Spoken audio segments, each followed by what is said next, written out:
Sir আজকে আপনার আসতে তো দেরি হলো।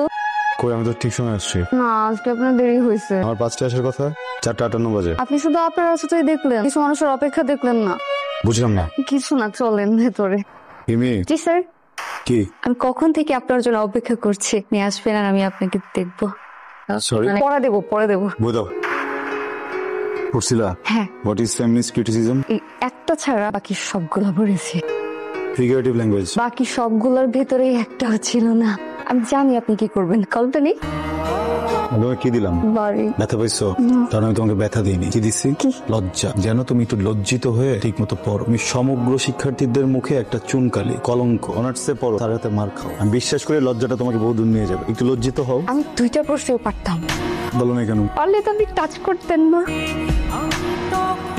স্যার আজকে কত নম্বর পৃষ্ঠা থেকে পড়া ছিল জানেন? আমি তো তোমাকে কখনো পৃষ্ঠা ধরে পড়ানি না, আমি তো চ্যাপ্টার। আজকে পৃষ্ঠা থেকেই পড়া ছিল। চ্যাপ্টার। আজকে পৃষ্ঠা থেকে ধরেন না। চ্যাপ্টার। পৃষ্ঠা থেকে ধরেন না আজকে। 200 নম্বর পেজ, 200 নম্বর পৃষ্ঠা। এই সাবজেক্টই পড়াবো আজকে। এই সাবজেক্টে আমি উইক। আমি এই সাবজেক্ট আজকে পড়াবো না তোমাকে, অন্য সাবজেক্ট নাও। এই সাবজেক্টে পড়ান না। বলছি তোমাকে এই সাবজেক্ট পড়াবো না আমি। আমার তো ঘোড়া টাচার বলতে ভালো লাগতেছে না। এই বইয়ের ভিতরে একটা চিঠি আছে, ওই চিঠিটা আপনি পড়বেন। আর চিঠিটা পড়বেন, পড়ার পর আমাকে জানাবেন। আর যদি আপনি অ্যাভয়েড করেন তাহলে আমি একটা উল্টাপাল্টা কিছু করে ফেলবো। আর হ্যাঁ, আমি আমার মাকেও চিঠি লিখে যাব আর বলবো এই উল্টাপাল্টার পেছনের কারণ আপনি। ওকে দিলে না আমি চিঠিটা পড়তে পারবো না, কারণ মানুষের সঙ্গে চিঠি পড়ার অভ্যাসই আমার নাই। আমি এখন বাসায় যাবো, এই চিঠিটা পড়বো, তারপর উত্তর দিব। আমি কি সারা জীবনে ছোট থেকে যাব? কখনো না কখনো তো বড় হব। আমার বিয়ে হবে, আমার বেবি হবে, একটা সময় আমি বুড়ি হব, মরে যাব। দেখেন, 4 লাইনের জীবন লিখতে লিখতে শেষ হয়ে গেল। এই 4 লাইনের জীবন একটা মানুষের স্বপ্ন কি পূরণ হতে পারে না? আমি আপনাকে ভালোবাসি sir, please accept my love. Please আপনি আমার আম্মুকে একটু বলেন, ইতি আপনার হতে পারি বউ। কালকে আমার আসতে হয়তো 0.5 ঘন্টা লেট হবে। তোমার চিঠি দেওয়ার ছিল। তোমার চিঠিটা আমি পড়লাম, বিষয়বস্তু ভালো, লেখা ম্যাচুরিটি আছে তোমার। মাসিক এই তোর হাতে কি? এটা শোনা কিছু না মানে কিছু না হলে মুখের পুরো এরকম চাপতে আসিস কেন? এটা মামা মামা মামা আমি বলছি যে আমার একটা মাত্র মেয়ে, ওরে প্রাইভেট পড়ানোর জন্য বাসায় মাস্টার রাখলাম। আমি তো বাড়ি থাকি না, আমার মেয়ে থাকে আর আমার বউ থাকে। এই সুযোগে মাস্টার আমার মেয়েরে প্রপোজ করছে। এটা তো ভাই ক্ষমা করা যাবে না ভাই। মন্ড চয়তরে রফিক সাহেব, আমরা এখানে বসছি সমাধানের জন্য, অতএব উত্তেজিত হওয়ার দরকার নাই। আমার তো মান সম্মান সব গেল, এর একটা সমাধান দিয়ে যান আপনারা। চিঠিটায় যা ছেলেটা লিখছে ভালো কিছু লেখে নাই, তবে একটা কথা চিঠিতে লেখা, আপনার মেয়েও কিন্তু ওকে একটা চিঠি দিচ্ছে, সেই জন্য আপনার মেয়েও কিন্তু দোষী। আমি আপনাকে একটা কথা বলি, আপনি কাজ করেন, আপনার মেয়েকে ওর সাথে বিয়ে দিয়ে দেন।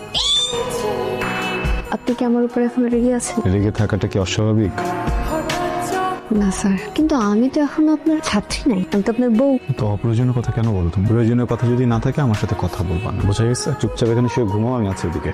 আপনি এখান থেকে যাবেন না, আপনি এখান থেকে যাবেন না। আমি এখান থেকে যাবো না। যাবো না। বলছি না যাবো। আপনি যদি এখান থেকে যান, আমি আমার আম্মুর কাছে বিচার দিয়ে দিব আর আম্মু আপনার কাছে পড়াবে না। তুমি কি পাগল? এটা কি তোমার আম্মুর বাসা? ভুলে গেছো আমি তোমাকে বিয়ে করে আমার বাসায় নিয়ে আসছি, তুমি আমার বউ। তোমার আম্মু পড়তে দিবে না, এটা কি বলো তুমি? আমি তো আপনার বউ।